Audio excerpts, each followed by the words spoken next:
Thrilled to showcase the incredible talent of the South Belton Middle School Chamber Orchestra. This 9-member ensemble of 7th and 8th graders will perform Gargoyles and Falconer by Doug Spada, and then Winter Lights by Seth Bedford as a nice festive finale to get you in the holiday spirit. The South Belton Middle School Chamber Orchestra is led by Carlos Martinez. Without further ado, please welcome the South Belton Middle School Chamber Orchestra.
No, this is here. Done, okay.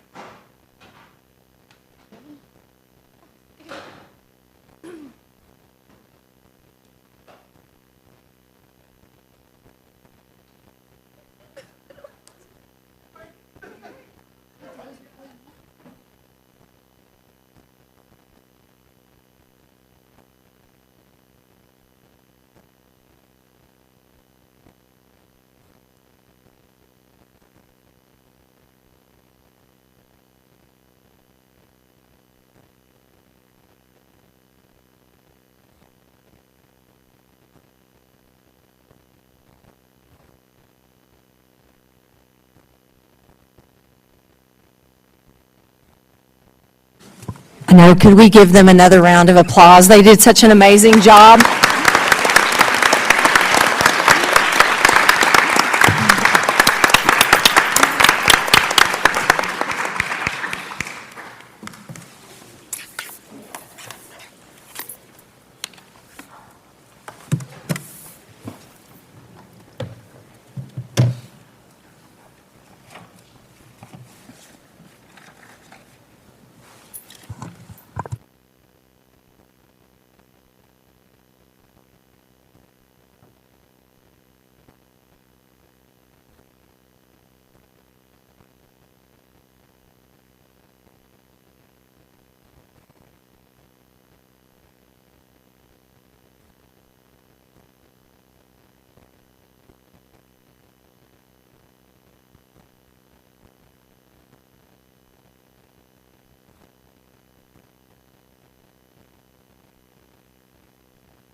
Good evening, everyone. Thank you for joining us this evening and for your interest in Belton ISD.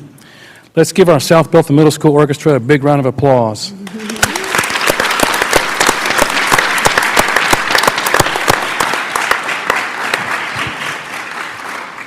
What an amazing performance. The time is now 6:21 p.m., and the Belton Independent School District Board of Trustees are now convened in a regular board meeting on Monday, November the 18th, 2024, at the Pittenger Fine Arts Center located at 400 North Wall Street in Belton, Texas. A quorum of board members is present. However, Ms. Bass and Mr. Norwood will not be joining us this evening. This meeting has been duly called, and notice of the meeting has been posted in accordance with the Texas Open Meetings Act, Texas Government Code, Chapter 551. I want to welcome the members of our audience and our live stream viewers to this meeting. As the Belton ISD Board of Trustees, we are here to set goals, listen to reports from the superintendent, approve budgets, contracts, personnel appointments, and make policy for the district. This is a meeting of the Board of Trustees held in public, not a public meeting. Prior to this meeting, board members received information related to items on tonight's agenda. Agenda items may not necessarily be handled in the order listed on the notice. This meeting is open to all who wish to attend and hear the matters discussed. These proceedings are being live streamed on the district YouTube channel and will be available for review in the days following tonight's meeting. For the video to adequately reflect the proceedings, I respectfully ask that you please refrain from talking while others are speaking and that cell phones are on silent. Please rise for a moment of silent prayer or meditation.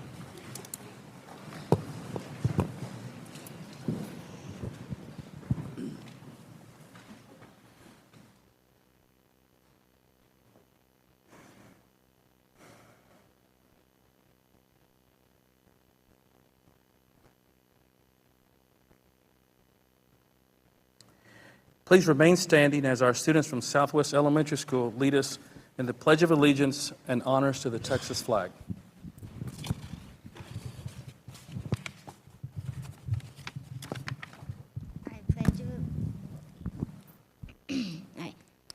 I pledge allegiance to the flag of the United States of America and to the republic for which it stands, one nation, under God, indivisible, with liberty and justice for all. Honor the Texas flag. I pledge allegiance to the Texas, one state, under God, one and indivisible.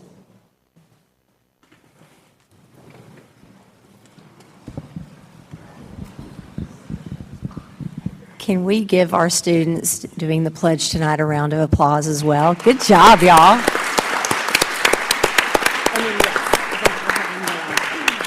We're heading down.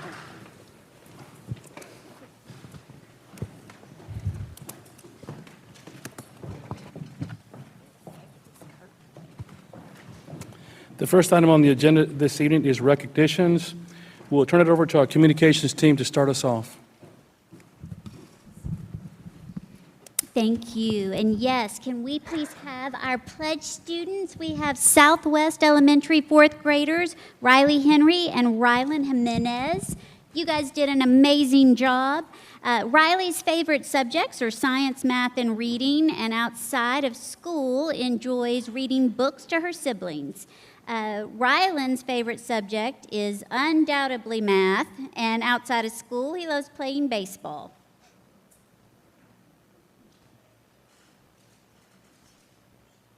Great job, you guys. Thank you.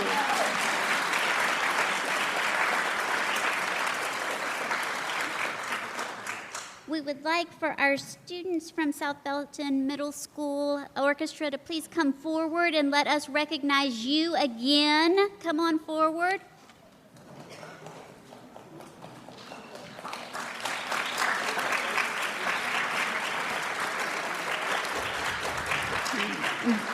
This 9-member ensemble of 7th and 8th grade musicians was amazing tonight, and we thank you so much for sharing with us.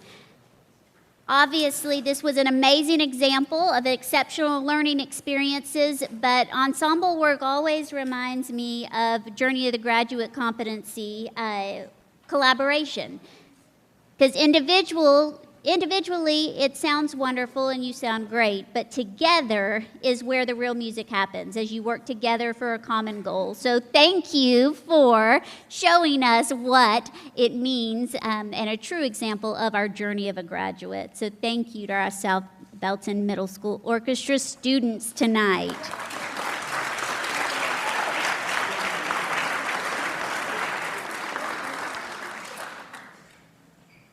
And now we will recognize our UIL State Solo and Ensemble Outstanding Performer, Emily Jong.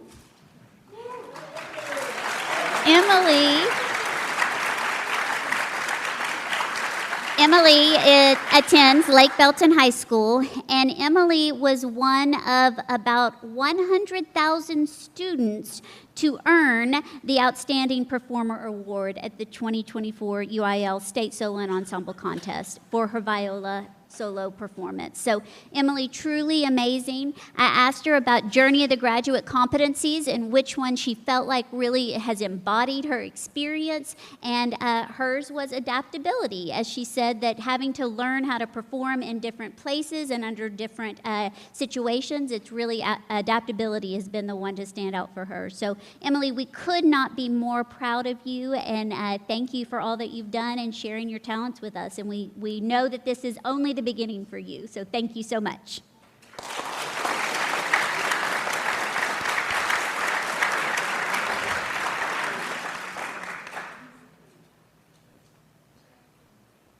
And for the fourth time in 5 years, we are going to celebrate Lake Belton High School Stampede Marching Band.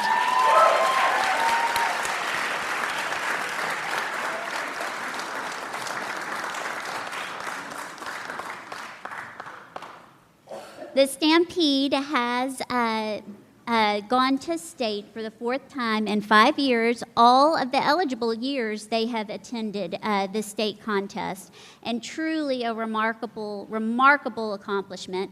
Many of us didn't get to be there to watch your performance live, but we did get to watch it here. We did a live viewing party, and I don't think that's going to work. Yeah, there we go.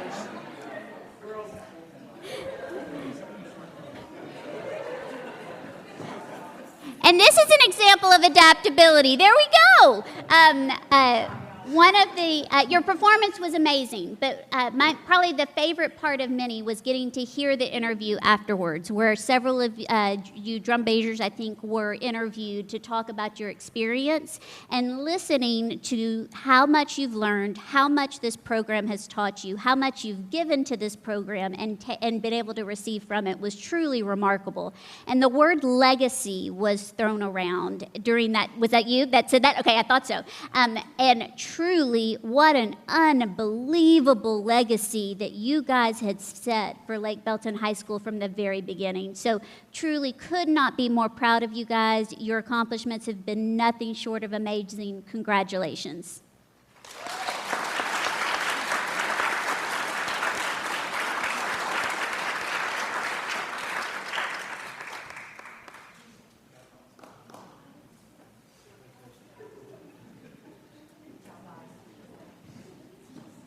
And now we would like to recognize Pamela Rodriguez, who is our Temple Rotary Educator of the Month.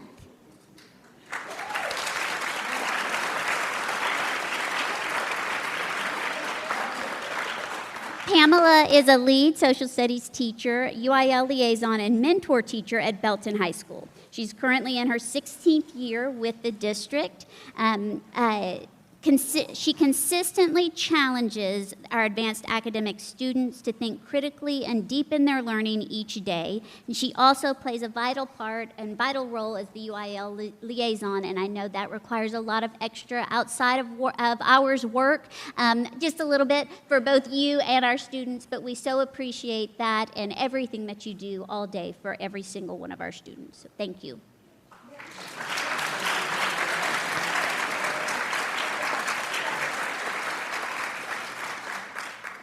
And next up, we have our department showcase. We have our teaching and learning department who truly epitomize each and every. When we talk about designing curriculum and lessons and services for every student that walks through our doors, this is the group that does it. From providing high-quality resources and systems to support learning outcomes for our students, this group crafts curriculum. They oversee different programs tailored to the unique needs of our students, such as our English language learners, our gifted students, advanced academics, career and technology education, 504 services, special education, and so much more. They also manage our accountability system and assessment and data analysis and counseling. Again, thank you for all that you do, and that's a long list of everything, all that you do, and we appreciate your commitment to our district and to our students. Thank you.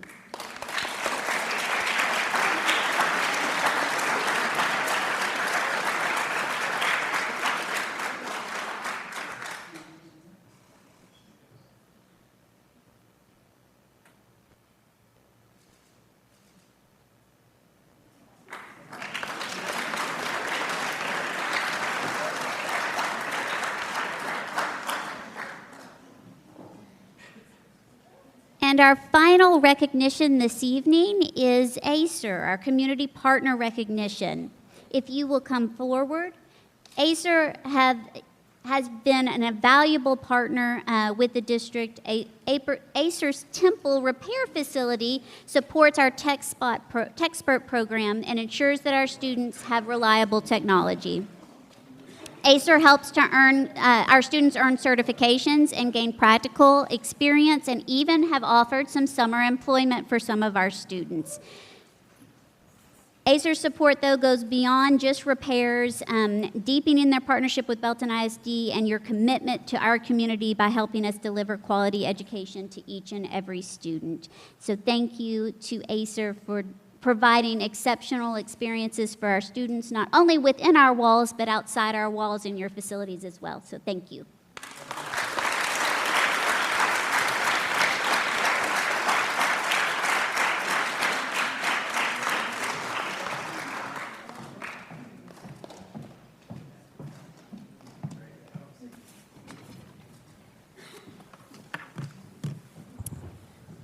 Okay, I had the honor of going to the UIL State Marching Band competition, and it was amazing.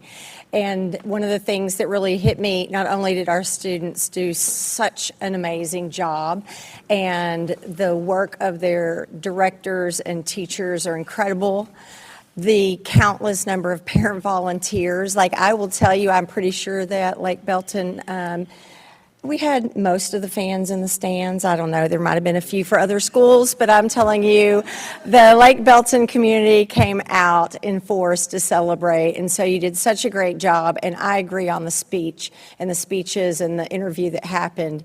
It really speaks to why extracurricular activities are so important to our students. So they grow communication skills, collaboration skills. They had to adapt and persevere through lots of hard, my gosh, practices that start in the summer and just go throughout the year. And so we want to celebrate everyone here tonight, but just want to tell y'all it was amazing to see you in person. Y'all did such a good job. Can we give everybody here tonight a round of applause?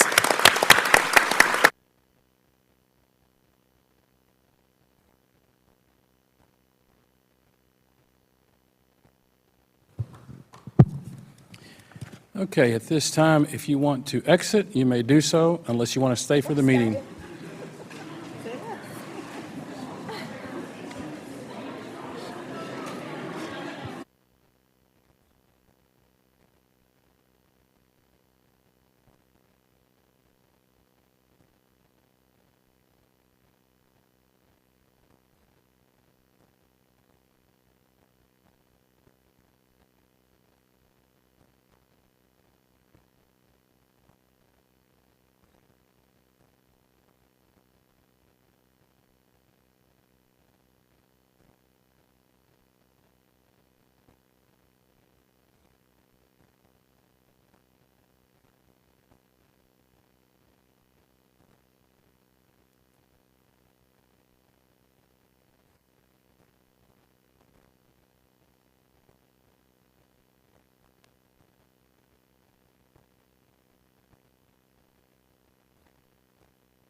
All right.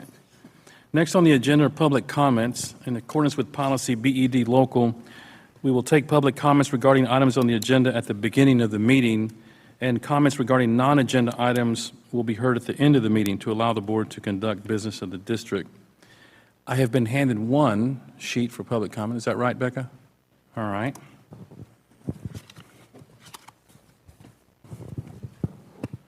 Ms. Brown, I see you coming up. Let me read this into the record, if you will. All right. In accordance with District Policy BED Local, any person wishing to address the Board of Trustees during public comments shall sign up before the meeting. In order to comply with the Texas Open Meetings Act, the board may not respond to comments or otherwise discuss or act upon any issues that are not posted on the meeting agenda. Participants will be allowed 3 minutes for public comments regarding items on the agenda. We'll have a timer on the screen that shows your allotted time, and the sound will occur at the conclusion. The board shall not tolerate disruption of the meeting by members of the public. When I call your name, please join us and state your name and city of residence for the record. And I believe I only have one, so Ms. Brown, we know you, so if you would just state your name for the record, and then you may proceed. Okay. Thank you very much. And good evening. My name is Janet Brown, and I'm a resident of Morgan's Point, actually. So good evening. And actually, I'm a bearer of good news tonight. So I know because a lot of times we've come and we've had concerns, but actually I want to congratulate you because on the item of 5A, so I saw that that is with regards to instructional material selection report, and it shows the guideline and the timeline for choosing new instructional material for our Belton ISD public school. This is HB 1605. This was brought forth by Representative Brad Buckley in the 88th legislative session, and he's been working on it diligently. Actually, it's gone through a whole revamp, and as you're aware, it is in the hands of the State Board of Education as we speak. They are hearing comments today. And so I want to thank you for bringing that into Belton ISD for the students here to have that opportunity. As you're aware, Temple ISD was a test school for this curriculum when it was in the testing phase, and they saw remarkable increases in how the kids in their reading and in their math, how those levels rose up. And so it's very, very promising. Plus, and this is something new, the U.S. News and World has now ranked Bonham Middle School as number 793 of Texas middle schools. It is the first time that Temple ISD has been listed in this lineup of schools. And some of the Houston schools are also, that were under the TEA guidelines by the superintendent, are also listed. So we're starting to see our schools come back with the curriculum, and that's really what we want. We want our kids to receive the education in our public schools. We believe in our public schools. I had a great education. I want that for all of our students that are going in public schools too. So I applaud you for looking at this, for taking the steps, for building out the timeline to approve this education. It is a classical education. It teaches kids cursive writing. We seem to have lost that art a little bit with some of our graduating students now. And just the math scores, U.S. News reported, this was a middle school, they had math rates of 47% at above or projected proficiency. At reading, it was 45%. And I know that with Temple ISD, when they first got a hold of the HB 1605, the test part of it, several years ago, they saw increases up over 35%. So again, I applaud you for taking a look at this. Thank you very much. Thank you, Ms. Brown. I believe that's the only person we had signed up for public comments. We'll move on the agenda to item 4, public hearing. Public hearing regarding the 2023-2024 School Finance Integrity Rating System of Texas. First report. Dr. Golden? Yes, so Melissa Lafferty, our CFO, is coming up to the podium. Melissa is going to share information from the first report. That report is considered a report on the financial health, if you will, of a school district. Public schools in the state of Texas are held accountable to this rating system, and so she's going to share the results. All right, good evening. So tonight I want to discuss the 2023-24 first rating, which is also known as the Financial Integrity Rating System of Texas, and that's going to be for Belton ISD, our rating. This rating is based on our 2022-23 financial data that we submitted to the Texas Education Agency last year.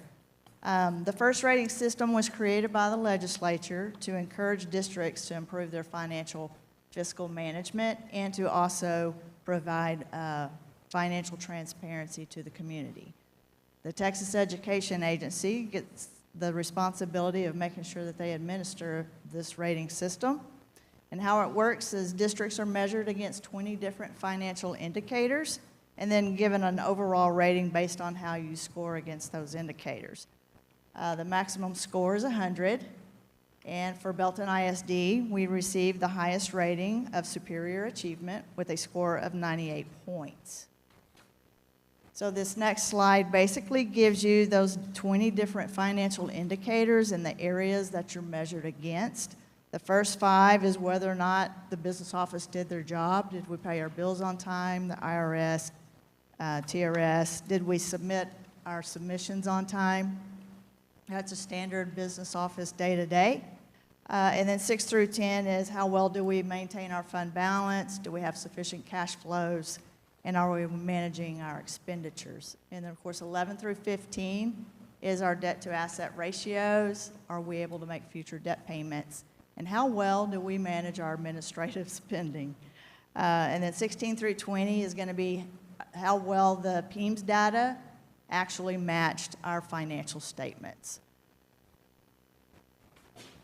So part of the, not only do we have to hold a public hearing with our first rating, but we are also required to provide a financial management report that explains the accountability rating.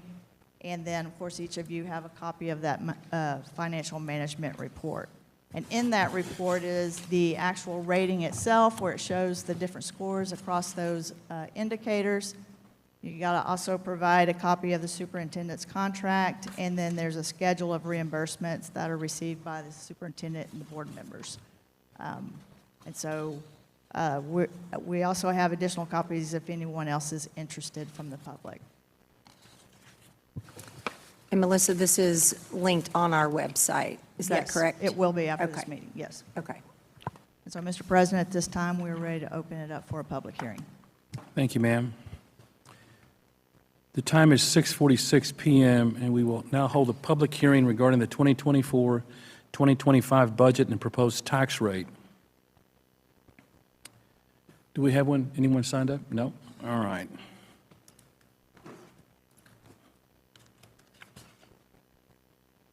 The time is 6:46 p.m., and the public hearing is now closed. Trustees, are there any follow-up questions for Ms. Lafferty or discussion? Okay, sure. I just want to say thank you to the business office for the amazing work that they do on a day-to-day basis, right? In a lot of ways, this is like Santa's workshop, right, behind the scenes, right? Really making sure that what we're doing is on track and supported. And I know you're behind the scenes, but know that we see you. And thank you so very much to you and your team for everything that you do. Thank you, we appreciate it. Emmanuel, real quick, just to be clear, if you go to our website on the tab About, and then select Financial Transparency, all of, that's where we put the first reports, and you'll see them listed from previous years, and then this one will go on there as well. Okay. All right, no follow-up questions or discussion. Ms. Lafferty, thank you very much. That concludes the public hearing this evening. Next on the agenda is reports. Item 5, Dr. Golan? Yes, so Gabby Nino is coming up to the podium. She's our Assistant Superintendent for Teaching and Learning, and she's here to provide a report this evening on instructional materials selection process. She's going to talk about a lot of things with a lot of acronyms, so you're going to see a slide that gives you the definition of a lot of those acronyms involved with selecting materials. Thank you. Good evening, Board. Tonight, I want to report out to you all on a new statewide instructional materials review and approval process. And I'll talk to you a little bit about where the history of it is and where we're headed as a district as it is related to that process. Like Dr. Golden said, there are a ton of acronyms in this conversation. And so I want to start by just drawing your attention to the table at the bottom, and so I can tell you what those acronyms are in the event that I slip and use them as I'm talking to you all. You'll hear me reference, and you'll hear across the state, new terminology called HQIM, and that stands for High Quality Instructional Materials. So you'll hear me say HQIM. You'll also hear SBOE, and that's our State Board of Education. And a brand new one is IMRA. It's called the Instructional Materials Review and Approval Process. And then OER is Open Education Resources. So I'm going to do my best not to slip into acronyms, but if I do, there's a table there for you that spells out what those are. So House Bill 1605 was enacted during the 88th legislative session, and what happened associated with that bill is that the state was required to develop a unified instructional materials review process. And so all instructional materials across the state will go through this process now, and this is a replacement of proclamations that existed before. If you recall in the spring, actually last fall through the spring, I was coming to talk to you about our science instructional materials. And I talked to you a bit about our process for review and identifying the resources that we wanted to adopt. And then we came to you all with approval of those. The shift as a result of House Bill 1605 is that instructional materials will go through a review process at the state level with an aligned rubric across the state, and then we as districts will select resources from a list of approved resources that have gone through a process that is shared across the state.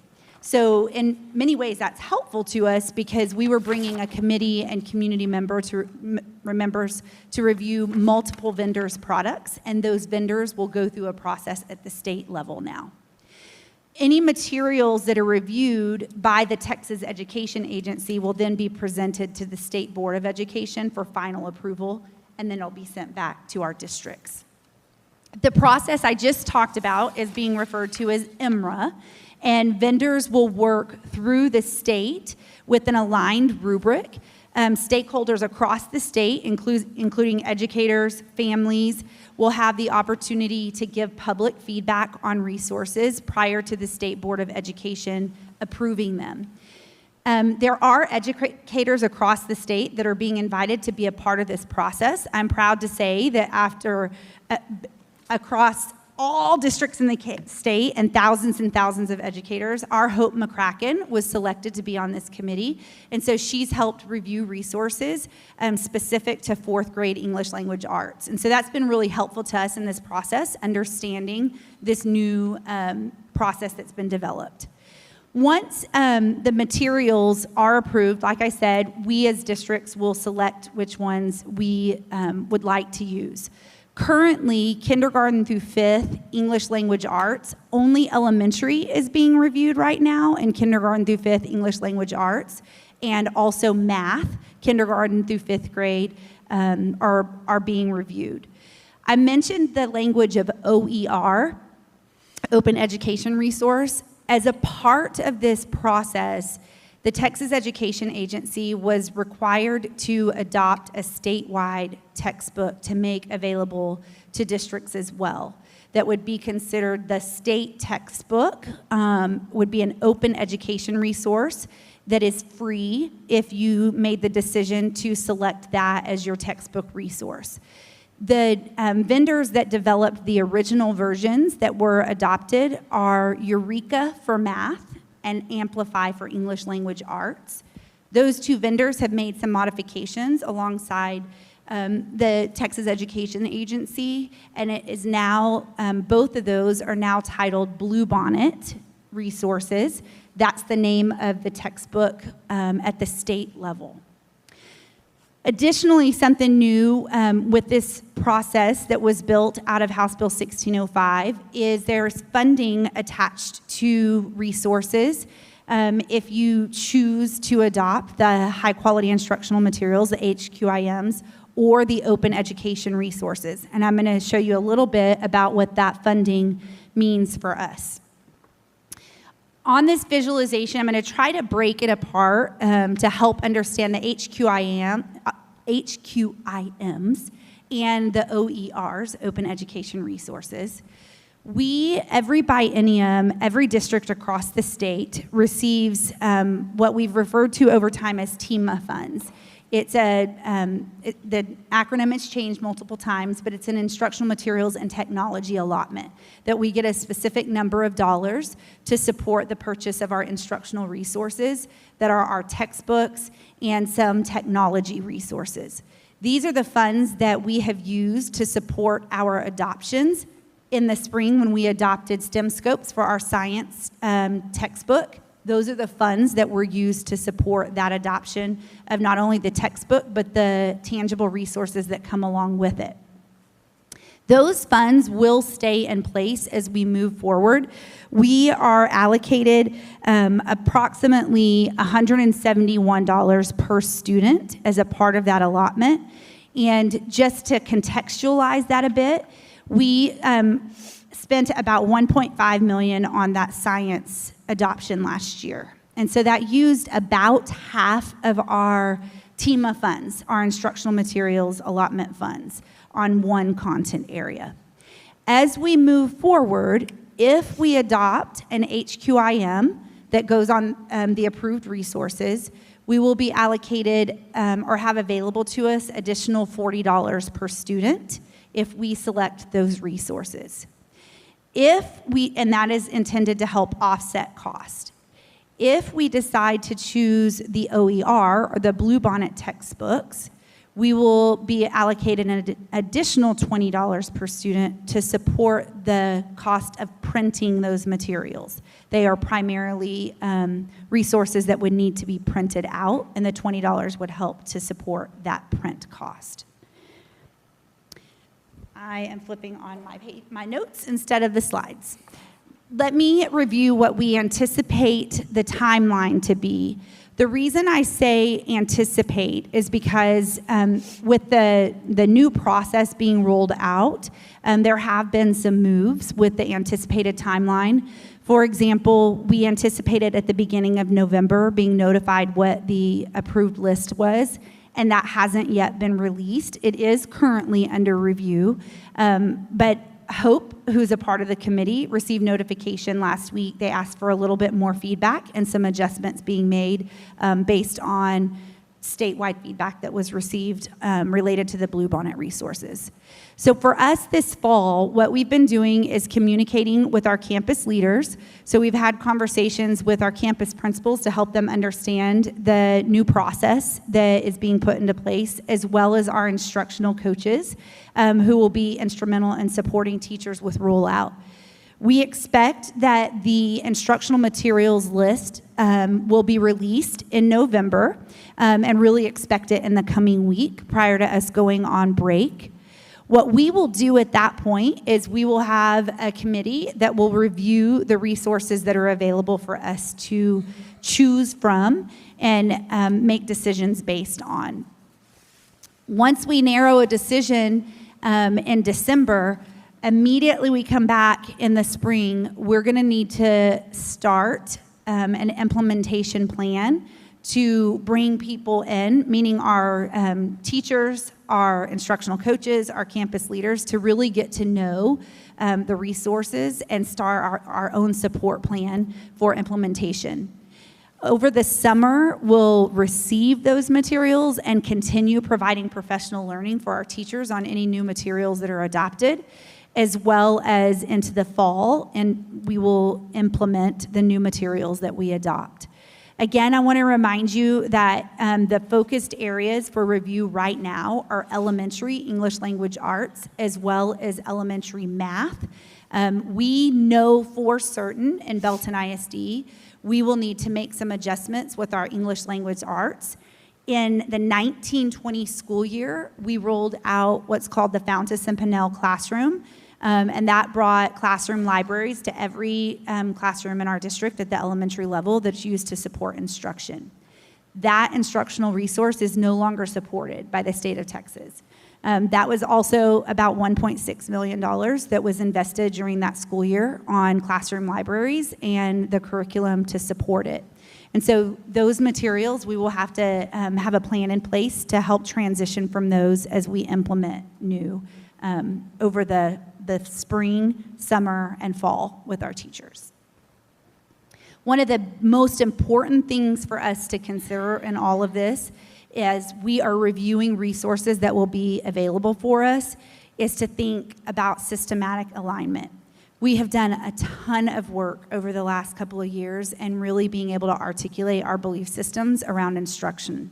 We articulated an instructional framework that we just didn't have in place, and have very much been investing our learning and resources in alignment to that. And so we want to keep that at the core of our decision making and identify resources that are most closely aligned to that, while also acknowledging we can always get better. So whatever we select needs to be aligned to our core belief system. You know that we have done massive work with our curriculum documents to improve what our teachers have in front of them, to minimize the time that they are building instructional resources on their own, but that they have that support embedded for them, so that they get to spend their energy thinking about the kids in front of them and designing for them. We'll have to go to our curriculum documents and make sure that the resources that we select are aligned, and that we are minimizing the change for our teachers during this time. And there will be additional pieces of resource embedded in these instructional materials related to assessments. So we're going to have some work set out for us in analyzing the assessments, making sure that we understand how our standards are measured, and that we bring our teachers along in the use of those resources as we move into the coming school year. The intent of this report was to give you guys an overview of the process. It's intended to be high level. It is a very involved process. And so I understand that there were a lot of details in there, but want to take the time to answer any questions that you all have right now, to the best of my ability. Trustees, any questions for Gabby? No? Chris? Thank you. Just from a funding standpoint, I'm looking back on slide 20, maybe, or slide 4, depending on how you have it in there. So when we look at, if we pick one of the OER materials, is that a 40 plus 20, so it's actually 60 per student? Yes. It is, okay. And then you said that those materials have to be printed. Do those materials really have to be printed? Like, is there not an electronic delivery mechanism for those materials? There is an electronic mechanism to access those materials. What we are hearing from our colleagues across the state and the agency, the reason that they've put these $20 there is because there's a recognition that many of the materials need to be printed in order to manipulate them and make them accessible. Okay. Yeah, I mean, I think this is a move. It's a good move from a material standpoint. I think we want to make sure that there are options, right, from a material selection standpoint that align with, what our community is looking for, but they're also, state-approved materials. I think we also want to make sure that we continue to honor the art as well as the science of teaching. And so I want to make sure that we don't get stuck in a position where we've got teachers in the classroom that are forced to read from a script. And I don't know where we are exactly on some of that, but, you know, I want to make sure that as we go forward into this, we think about that, right? And we continue to honor the art that our staff brings to this every day.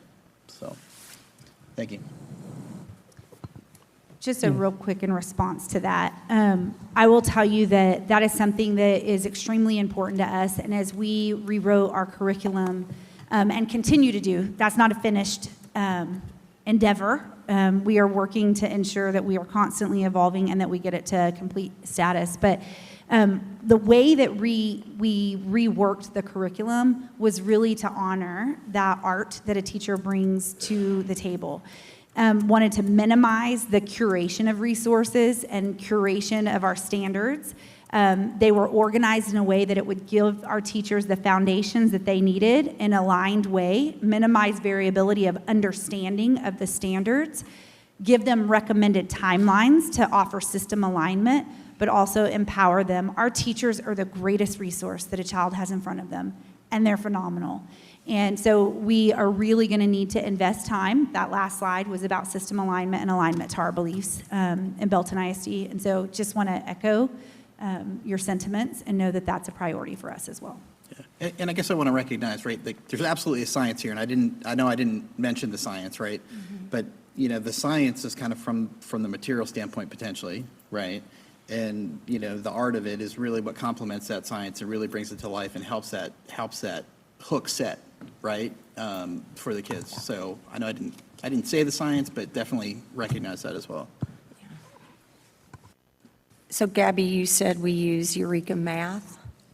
Did you say that? Is that one of the resources we use? Yes, one of the resources that is now called Bluebonnet with the state is the foundation of that is Eureka Math. We actually have a campus that has been piloting Eureka at Southwest Elementary, and we have seen great response to that resource. It challenges our teachers, it challenges our students in a very rigorous way. Our math coordinator, Jennifer Williams, has been working very closely alongside Southwest in implementation. And so what we will have is an abundance of experience in rolling out that'll help the support plan as we move forward. Now, with that said, as soon as the materials are released, we're going to need to make very strategic decisions about what is right for Belton ISD that manages the magnitude of change for our teachers. What we know 100% certain is that we are going to have to make a shift with our English language arts.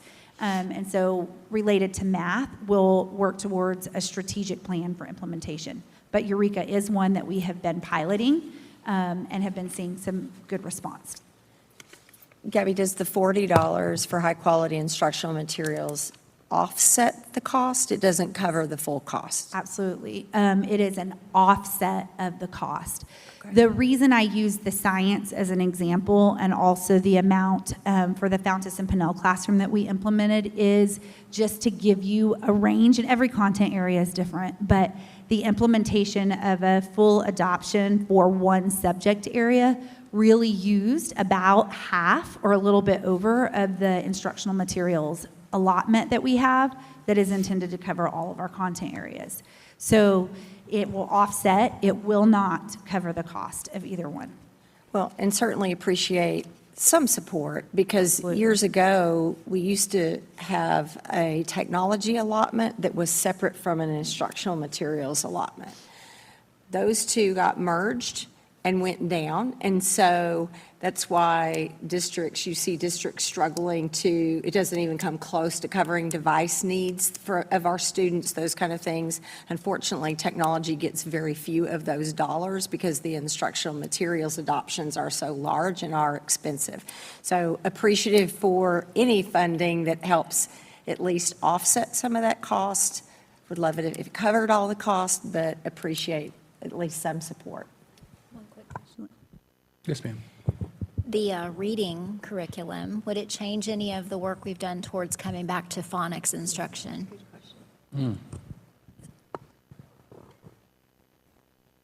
I'm pausing because I really want to make sure that I honor the work that has been done.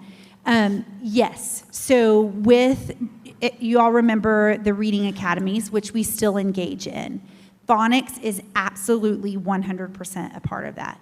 What we did during that time was had a very strong committee in place that selected foundations as a resource to add to our classrooms, and we're in year 2 of implementation of that across the district, and we're hearing very positive response. Our teachers have felt supported in that. Again, we're always going to get better. We need to continue with ongoing professional learning, but yes, we are working to keep our foundations as our primary phonics instruction. There is phonics instruction embedded into each of the proposed high-quality instructional materials and open education resources, but we are working to maintain foundations in our classrooms.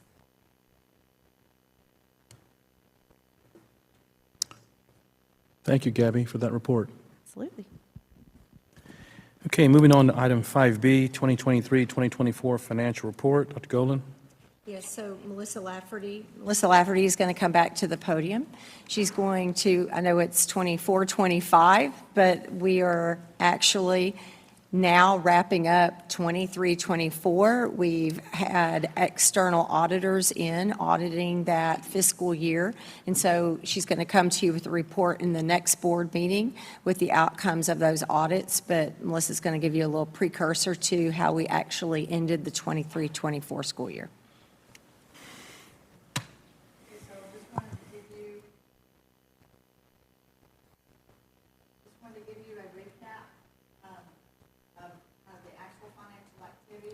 I don't think it's on. Gabby turned it off. Wanted to give you a recap of the actual financial activity now that we're wrapping up the year-end close. We've just got a few items to submit to our external auditors, and so these are still preliminary until the auditors sign off on our audit report. And then we want to kind of compare that to what we were looking at back in August 19th board workshop. Okay, so the red box is the information that we were reviewing at the budget workshop on August 19th. And that middle column is our final amended budget that we were recommending at that time. And we were anticipating, based on budget, a little over $5.6 million deficit.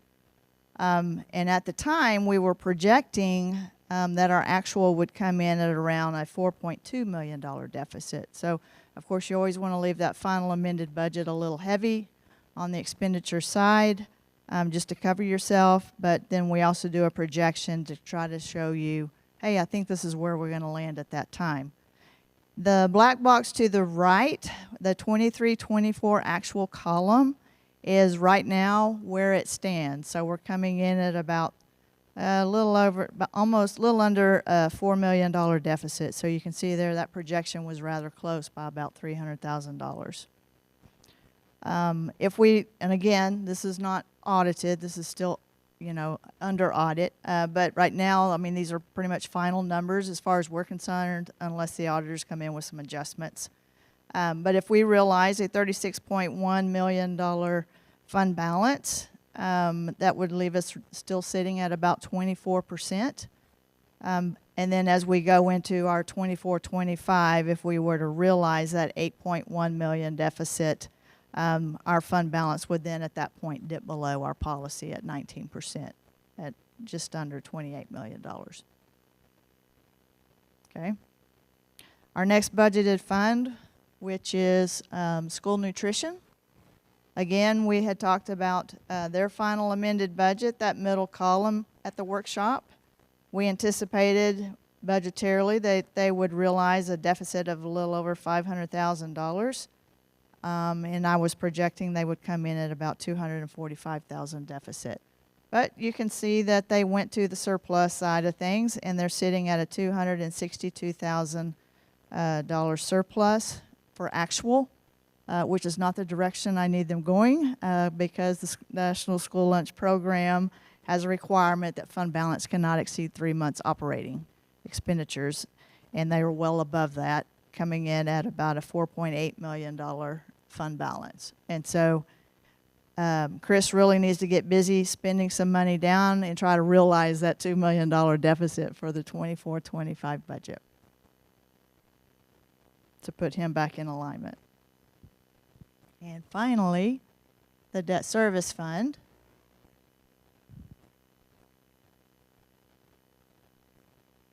Where we were anticipating through budget about a $1.6 million surplus.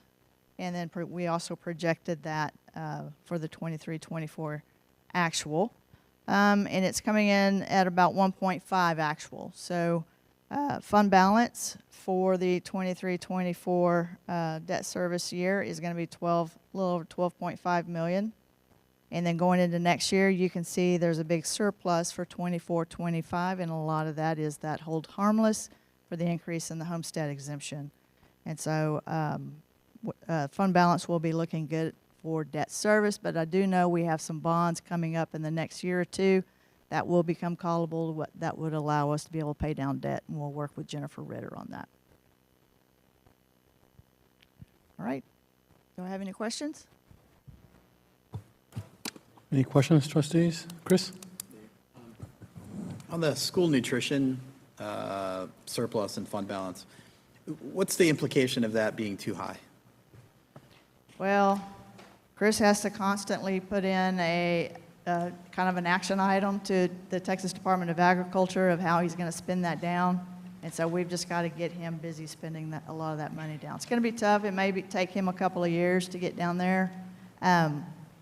Just because they also restrict, those kind of expenditures that you can spend if it was capital outlay. So he's kind of in this catch-22, but we just really need to get heavy on his spending. Yeah, I know we've talked before about like maybe things that we can do to kitchens and things like that, right? But yeah. Do we have any other levers to pull? Like can we do some things around like meal pricing, right? Like if we reduce, do we have the leeway to like reduce the price of meals?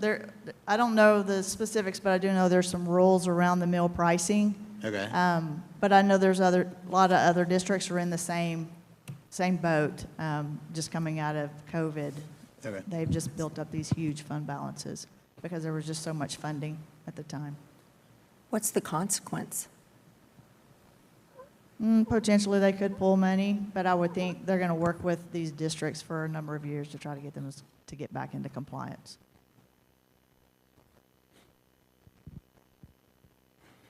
No further questions? Thank you, Melissa. Okay, moving on to item 5C, Superintendent's Report. Dr. Golan.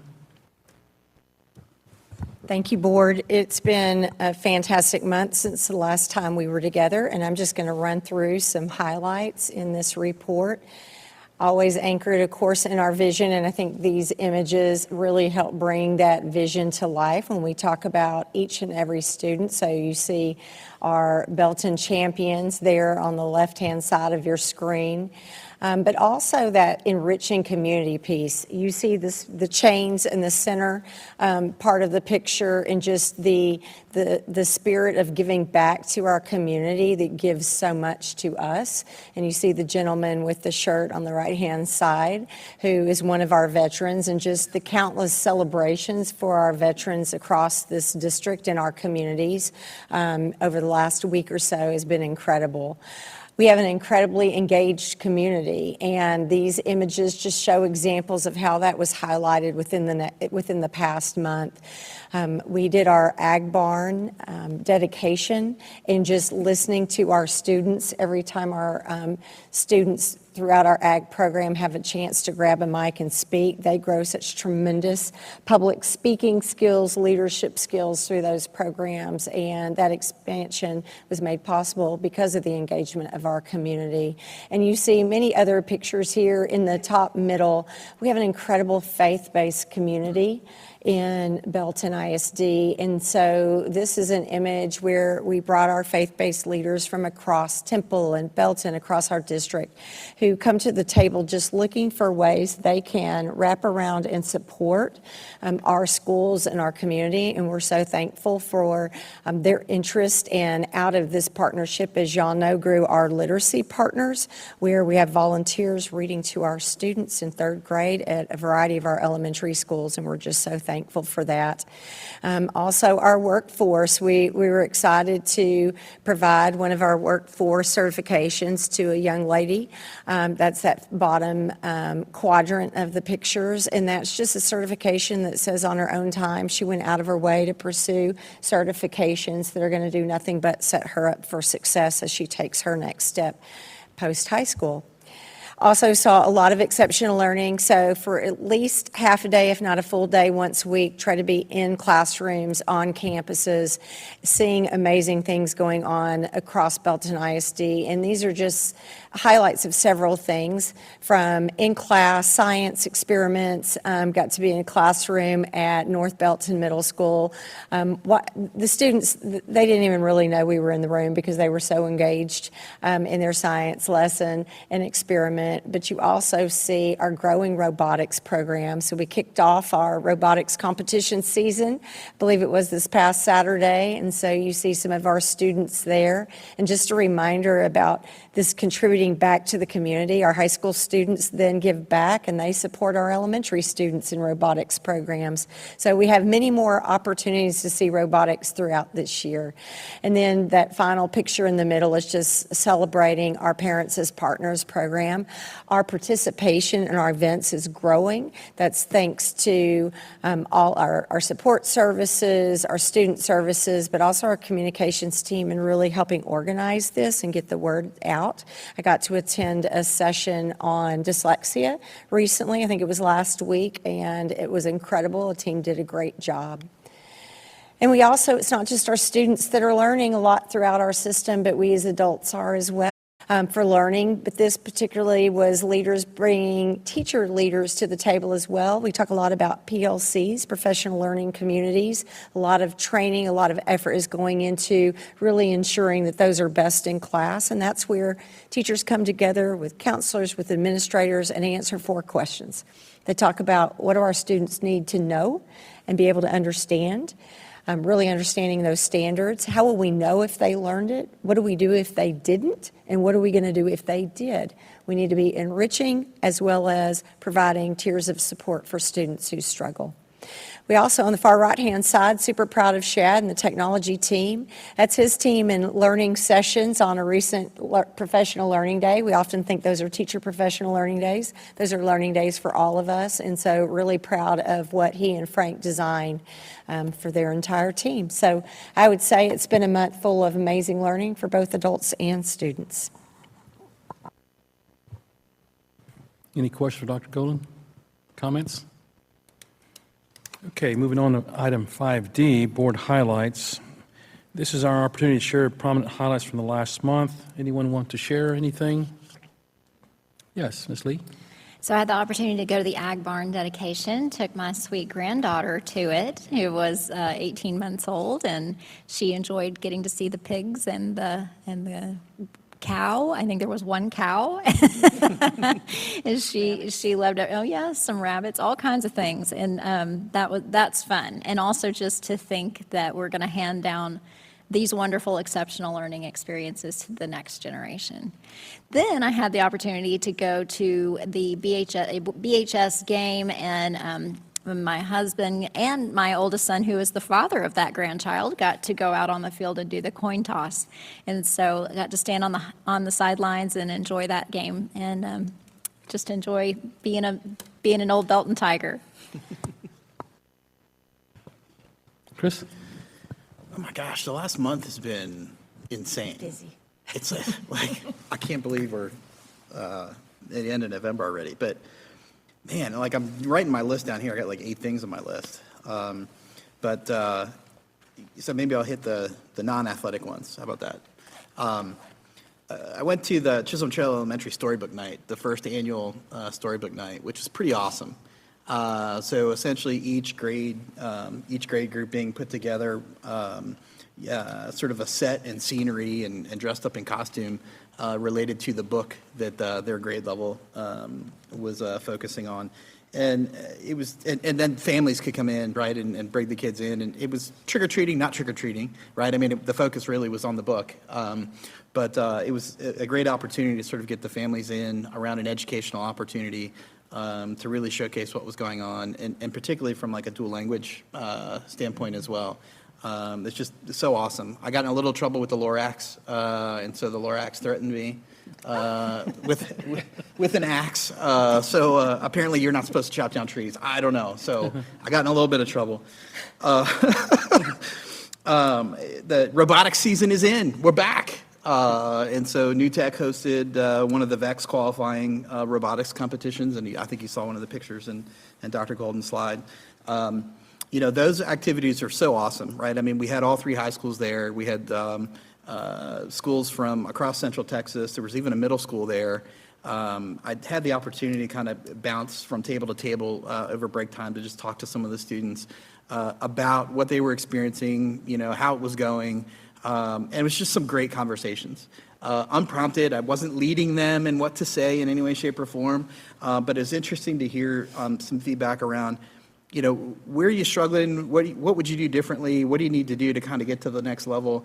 And 2 of the teams that I talked to in particular honed in on communication. And I think one of the teams, right, the communication gap was the fact that they had all 4 grades represented on their team, right? So there are 4 students on the team. They had a freshman, a sophomore, a junior, and senior on the team, and it was just a matter of, oh my gosh, we got to figure out how to work together. Like, we don't know these people. Like, let's get it on. And so, you know, it was great. It was a great bit of insight, right, from that team unprompted, and certainly it matches with the journey of a graduate, and to really see that in action. You know, one of the other teams chose an interesting driving methodology where they actually have 2 students driving the robot at the same time, right? One on one controller, one on the other controller. You could see where that might be a little difficult from a communication standpoint. And so again, like if you haven't had the opportunity to stop by and see one of those and talk to our kids that are doing it, there's no better place to see like actually the journey in action than one of those competitions. So super awesome. And I know they're always looking for judges. So if you want to, you know, participate in some way, shape, or form. Had the opportunity to stop by Belton City Council. And so stopped by, and while I was there to see what was going on, I did sign up for public comment and shared our thanks for their support for all the dirt that's being moved around and all the construction projects. And so that was a good opportunity to kind of see them, you know, in a different setting, and to just kind of, again, share our thanks. Went to a couple budget advisory committee meetings. That's tough work. And so I think we'll talk a little bit more about that next time. But just the group of folks that are there, I can't say enough about the parent and student, actually, I should maybe start with student. The student representation in those meetings is absolutely amazing. And so, and it's not just high school students, right? We had some younger kids there that had some really great insights, actually really meaningful insights. And then I'll just hit 2 more. Parent-teacher conferences. So, you know, dad mode, I went to parent-teacher conferences at high school. I've never done that before. Yeah, and so, you know, I wasn't really sure what to get into. If you can't tell, my first one didn't need it. My second one maybe needed it a little bit. And so I went to get some intel on what was going on. And, you know, I was just so impressed. I mean, I know we've got great staff, right?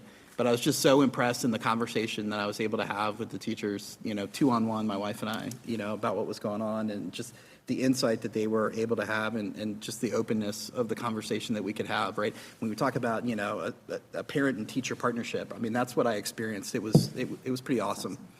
And then lastly, we hit on this earlier, you know, band. Like, fine arts in Belton ISD is, if you haven't experienced it, you haven't experienced Belton ISD, because we've got some magic that's happening in the fine arts departments, right?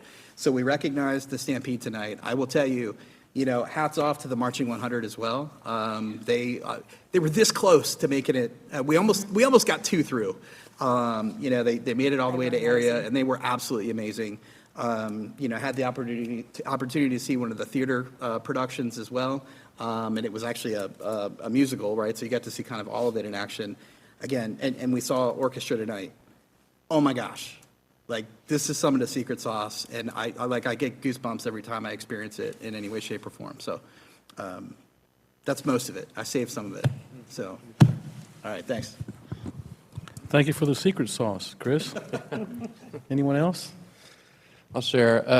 Going to the plays, I know I've been to, I think, all of them so far, and they're just so magnificent, the students and what they can produce. Talk about that side of the extracurricular activities. Ag Barn, that was such a beautiful facility that you mentioned, Janet. It's so neat to see that the students who care so much about those animals have that amazing facility. I got to go to the Faith Leaders with Aaron. And I think I mentioned to you, Dr. Golden, that was the best faith leaders meeting I've been to. I've been to them for 3 or 4 years now, and I think just the action that was put together on the things in our community that we value about education and the things that we need to pay attention to. There was really good action from pastors from all over the community, and I was really glad to be there. I felt like there was good momentum being put forward for the next meeting in the spring too. Same as Chris, got to go to city council meeting in Belton, share some of the good things, and budget advisory committee meeting as well. That is a tough conversation, but it was very informative, I think, just to hear of the potential ideas were on the table, just on both sides of them. So I really am grateful for so many people from our community who have participated in that. And then last thing I want to share is just, I've heard from a lot of different parents recently in our community about our coaches. Not just that both of our teams made high school playoffs, but just the amount of time and effort that our coaches pour into our students. And there's so many students who are in athletics, and what that does for students who come to school, maybe academics is not their most favorite thing, but it gets them to school and they're excited about learning because of that.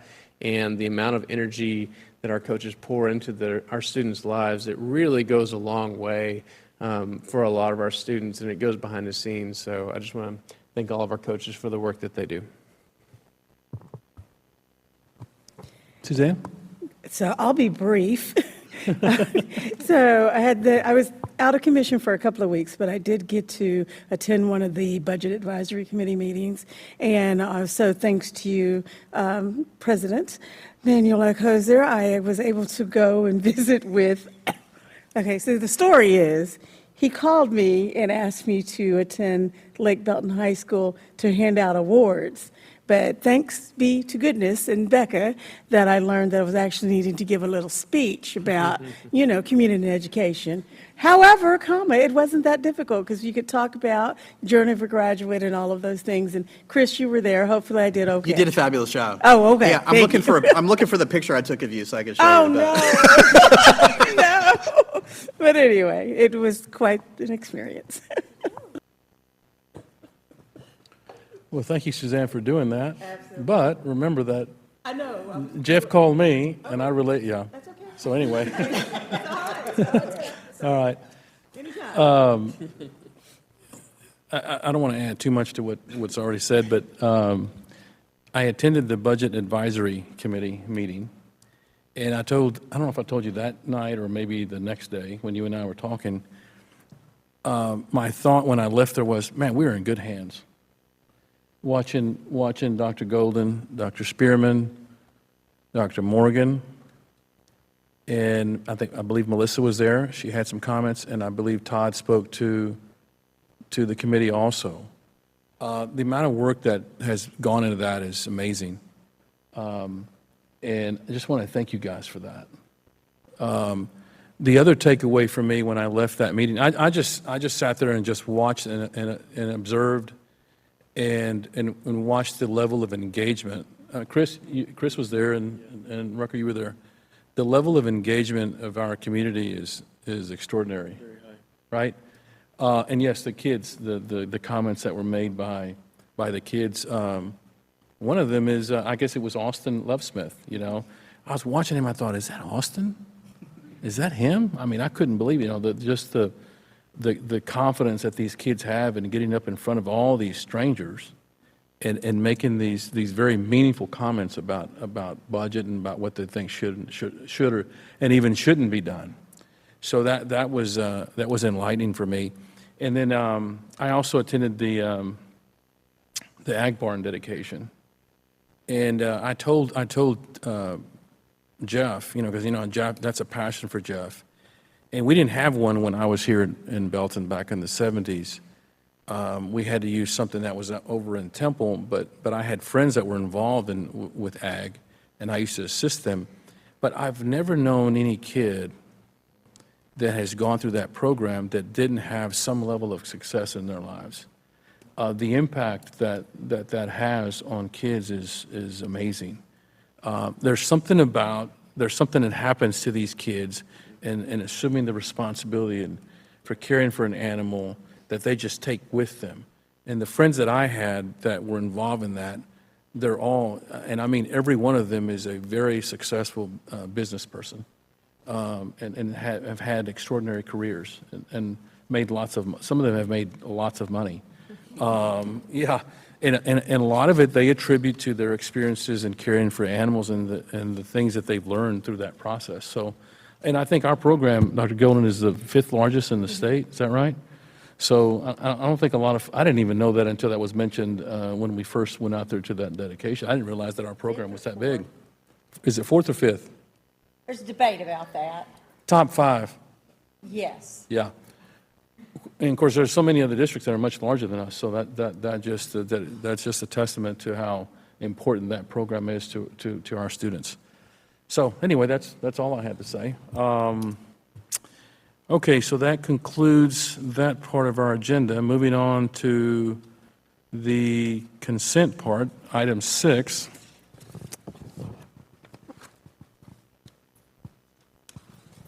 Does anyone wish to pull anything from the consent agenda? No? All right. Do I have a motion to approve the consent agenda as presented? Mr. Preston, do I have a second? Ms. Lee? All in favor, please raise your hand. All right, that passes 5-0. Okay, moving on to item 7. Board requests for new information and reports. Does anyone have at this time any requests for new information or reports from the administrative team? No takers. Moving on to public comments regarding non-agenda items. Becca, none? All right. Okay, we'll move on to item 9, closed session, Texas Government Code Chapters D and E. The time is now 7:34 p.m., and the board will now go into closed session for a student disciplinary matter, Texas Government Code Section 551.082, personnel, Texas Government Code Section 551.074, and consultation with attorney, Texas Government Code Section 551.071.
We on? Okay.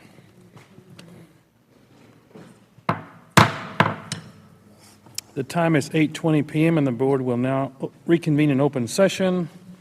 All action items, reports, and consent items for this meeting have been addressed. There being no further business, this meeting is adjourned at 8:20 PM.